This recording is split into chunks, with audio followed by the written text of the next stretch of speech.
অক্ষয় শব্দের অর্থ হল অক্ষয়, যা কখনোই ক্ষয়প্রাপ্ত হয় না।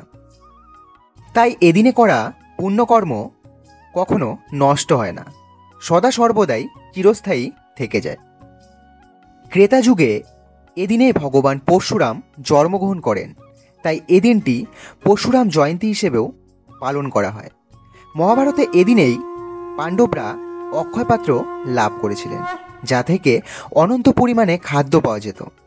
এছাড়াও শ্রীকৃষ্ণ এদিনেই দ্রৌপদীকে সাহায্য করেন যখন দুর্যোধন তাকে অপমান করেছিল, এবং এই দিনটিকেই সব কাজের শুরুর জন্য সর্বোত্ত দিন হিসেবে বিবেচনা করা হয়। এবং এদিনে দান করলে, বিশেষ করে গরিবদের খাদ্যবস্ত্র দান করলে তা বহুগুণে পুণ্য লাভ পাওয়া যায়। বন্ধুরা, আগামী 16 বৈশাখ 30 এপ্রিল বুধবার দিন সম্পূর্ণ হচ্ছে এবছরের 2025 সালের অক্ষয় তৃতীয়া।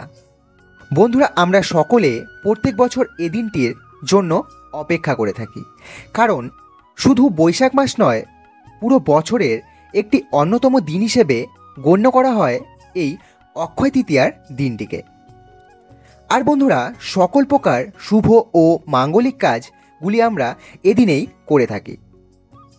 আর এই দিনটির মাহাত্ম্য লুকিয়ে রয়েছে এই অক্ষয় নামের মধ্যেই, যা কখনোই ক্ষয়প্রাপ্ত হয় না। অর্থাৎ আপনি এদিনে যে কোনো কাজই করুন না কেন, সেটা সদা সর্বদাই অক্ষয় হয়ে থাকে। আজকে আমরা এই ভিডিওতে জানব যে এবছর 1432 বঙ্গাব্দ 2025 সালে এই অক্ষয় তৃতীয়ার তিথি কবে এবং কখন পড়েছে, অর্থাৎ এই অক্ষয় তৃতীয়ার পূর্ণাঙ্গ সময়সূচি জানব।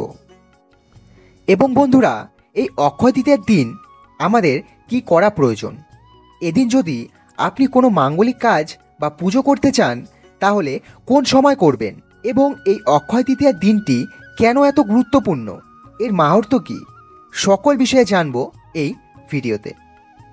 আশা করছি এই ভিডিওটি আপনাকে সমৃদ্ধ করবে।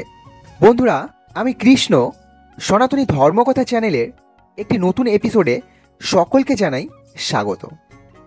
বন্ধুরা, ঈশ্বরের জানা অজানা দৈবিক লীলা এবং রহস্য ও বিভিন্ন দেবদেবীর পুজো পাঠ ও মন্ত্র জানতে ও একজন সনাতনী হয়ে সনাতন ধর্মের বিষয়ে জানতে চ্যানেলটি অবশ্যই সাবস্ক্রাইব করুন, এবং বিভিন্ন দৈব রহস্যের ভিডিওগুলি সবার আগে পেতে ও জানতে পাশে থাকা বেল আইকনটি প্রেস করে দিন। মহাভারত অনুসারে দাপর যুগে ভগবান শ্রীকৃষ্ণের সুধামা নামক এক দরিদ্র মিত্র ছিল। সুধামা একদিন তার মিত্র শ্রীকৃষ্ণের খাবার ভুলবশত খেয়ে ফেলে, এবং তারপর তিনি শ্রীকৃষ্ণকে খাবার দিতে এক মুঠো চাল নিয়ে তার ঘরে আসেন, এবং তার এই খাবার নিয়ে আসার আচরণ মুগ্ধ করেছিল শ্রীকৃষ্ণকে। এরপরই শ্রীকৃষ্ণের আশীর্বাদে সুধামার সমস্ত দরিদ্রতা দূর হয়ে যায়। আর সেই দিনটি ছিল বৈশাখ মাসের শুক্লপক্ষের অক্ষয় তৃতীয়ার দিন।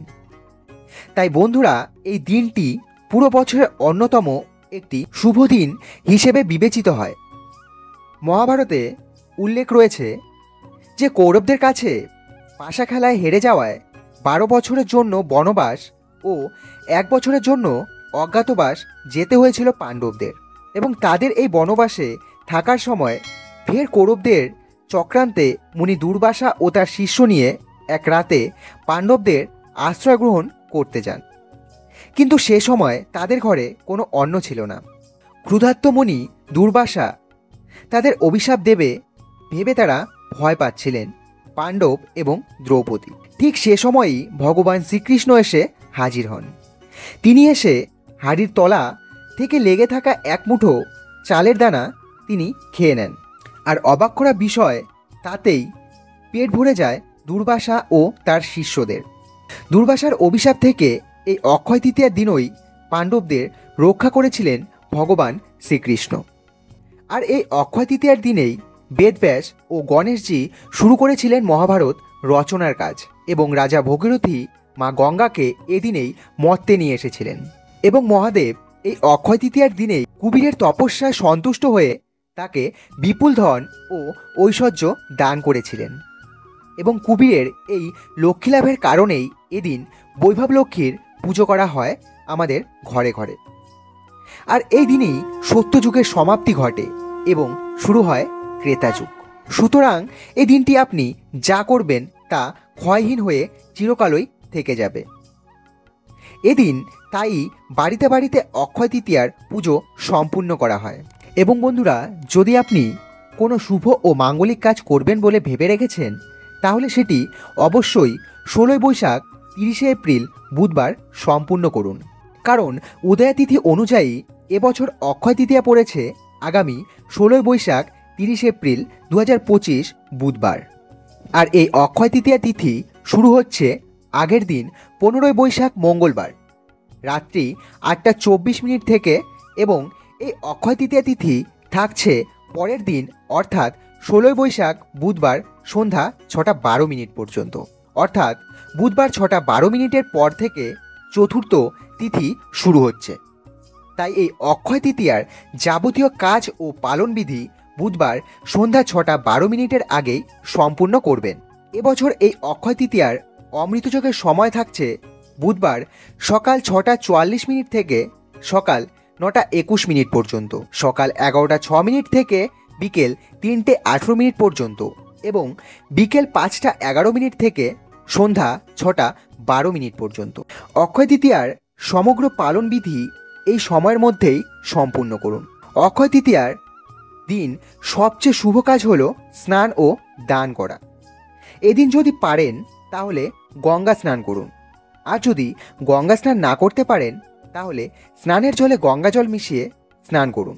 এই অক্ষয় তৃতীয়ার দিন মা লক্ষ্মী ও গণেশ ও শ্রী বিষ্ণুর পুজো করা হয়ে থাকে। কিন্তু আপনি এদিন আপনার ইষ্টদেবের উদ্দেশ্যে, অর্থাৎ যে দেবতাকে আপনি মনে প্রাণে বিশ্বাস করেন তার উদ্দেশ্যে এদিন অবশ্যই পুজো নিবেদন করুন। আর এই দিন আম পাতা ও ফুলের মালা দিয়ে সদর দরজা সাজানোর চেষ্টা করুন। আপনি আম পাতা দিয়েও সাজাতে পারেন, কিন্তু অবশ্যই মনে রাখবেন সদর দরজায় শুধু সাজাবেন। এবার আমরা জানব সবচেয়ে গুরুত্বপূর্ণ বিষয়টি, সেটি হলো অক্ষয় তৃতীয়ার দিন কোন কাজগুলি থেকে বিরত থাকবেন, অর্থাৎ ভুল করেও করবেন না এই কাজ। সর্বপ্রথম, অক্ষয় তৃতীয়ার দিন কোনো প্রকার শাস্ত্র ও ধর্মগ্রন্থকে কোনোরূপ অবজ্ঞা করবেন না বা ছোট করবেন না। সে যে কোনো ধর্মই হোক না কেন, কোনো ধর্মগ্রন্থকেই এদিন ভুল করেও অবজ্ঞা করবেন না। কারণ যদি ভুল করেও এরূপ করেন তাহলে তার পাপ কিন্তু আপনাকে অনন্তকাল পর্যন্ত ভোগ করতে হবে। আর বন্ধুরা, এদিন কোনো ব্যক্তিকে কোনোরূপ কুটো কথা বলবেন না বা কাউকে অপমান করবেন না। আপনি যদি কোনো ব্যক্তিকে এদিন কথার দ্বারা আঘাত করেন তাহলে কিন্তু সেই আঘাত আপনার কাছেই প্রত্যাঘাত হিসেবে আসবেই আসবে। তাই এদিন সদা সর্বদা চেষ্টা করবেন নিজেকে মৌন রাখার এবং প্রয়োজন ছাড়া বেশি কারোর সাথে কথা বলবেন না, রেগে যাবেন না, অর্থাৎ ক্রুদ্ধ হবেন না। আর রুষ্ট হয়ে ভুল করেও এমন কোনো কাজ করবেন না যাতে আপনাকে পস্তাতে হয়। আর এই দিন ভুল করেও কোনো অভুক্ত ভিখারি বা মানুষকে ফিরিয়ে দেবেন না। এদিনে যদি কোনো অভুক্ত মানুষ বা ভিখারি আপনার বাড়ির আঙিনায় আসে তাহলে আপনি আপনার সাধ্যমতো কিছু দান ও প্রদান করবেন, কিন্তু কখনোই কোনো অবস্থাতেই খালি হাতে ফেরাবেন না। এবং চেষ্টা করুন এদিন আপনার বাড়ির আশেপাশে যদি কোনো দুস্থ ব্যক্তি থাকে তাহলে তাকে সাহায্য প্রদান করবার। কারণ এদিন আপনি যা করবেন সেটি কিন্তু অক্ষয় হয়ে থেকে যাবে চিরকাল। আর বন্ধুরা, এদিন ভুল করেও কোনো অবস্থাতে কোনোরূপ নেশাজাতীয় দ্রব্য গ্রহণ করবেন না। ভুল করেও খাবেন না কোনো নেশাজাতীয় দ্রব্য, কারণ এই নেশাজাতীয় দ্রব্য গ্রহণ করলে মানুষ তার নিয়ন্ত্রণ করার ক্ষমতা হারিয়ে ফেলে। এদিন অবশ্যই ব্রহ্ম মুহূর্তে ঘুম থেকে উঠুন, অর্থাৎ সূর্য উদয়ের আগে ঘুম থেকে উঠুন। আর এদিন অবশ্যই নিরামিষ আহার গ্রহণ করবেন এবং এদিন ঘুম থেকে উঠে স্নান সেরে নিজেকে পরিষ্কার পরিচ্ছন্ন রাখুন। আর বন্ধুরা, এই দিন অন্যের ক্ষতি করা বা ক্ষতি সাধনের চেষ্টা কখনোই করবেন না।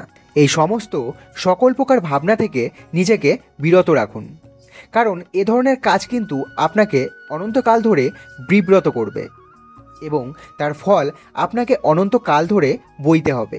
তাই এই অক্ষয় তৃতীয়ার দিন জপ ও পুজো পাঠ অন্তত শুভ বলে বিবেচিত হয়। তাই এদিন আপনার ইষ্ট দেবতাকে প্রতিটা মুহূর্তে স্মরণ করুন। আপনি এদিন পারলে অবশ্যই আমাদের দৈবিক শাস্ত্র থেকে যে কোনো সময়, সকাল হোক কিংবা বিকেল, যে কোনো সময় একটি মন্ত্র 108 বার জপ করুন। এক্ষেত্রে আপনি মহামৃত্যুঞ্জয় মন্ত্রটিও জপ করতে পারেন, বা গায়ত্রী মন্ত্র জপ করতে পারেন, অথবা কৃষ্ণ মন্ত্র জপ করতে পারেন, অথবা শ্রীমদ্ ভাগবত পাঠ করতে পারেন। আর এদিন অবশ্যই ভগবানের সংস্পর্শে থাকুন, সকল খারাপ কাজ থেকে নিজেকে বিরত রাখুন ও সদা সর্বদা ভগবানের নাম করুন। আশা করছি বন্ধুরা ভিডিওটি থেকে আপনি সমৃদ্ধ হয়েছেন। ভিডিওটি ভালো লাগলে অবশ্যই একটি লাইক করবেন এবং পুরো শ্রদ্ধার সাথে লিখবেন জয় শ্রীকৃষ্ণ। চ্যানেলে নতুন হয়ে থাকলে চ্যানেলটি অবশ্যই সাবস্ক্রাইব করতে ভুলবেন না। তো বন্ধুরা আজকের ভিডিওটি এই পর্যন্তই। দেখা হবে নতুন কোনো ভিডিওতে। ভগবান শ্রীকৃষ্ণ আপনাকে সদা সর্বদাই ভালো এবং সুস্থ রাখুক, এই কামনা করেই ভিডিওটি শেষ করছি। রাধে রাধে, হরে কৃষ্ণ।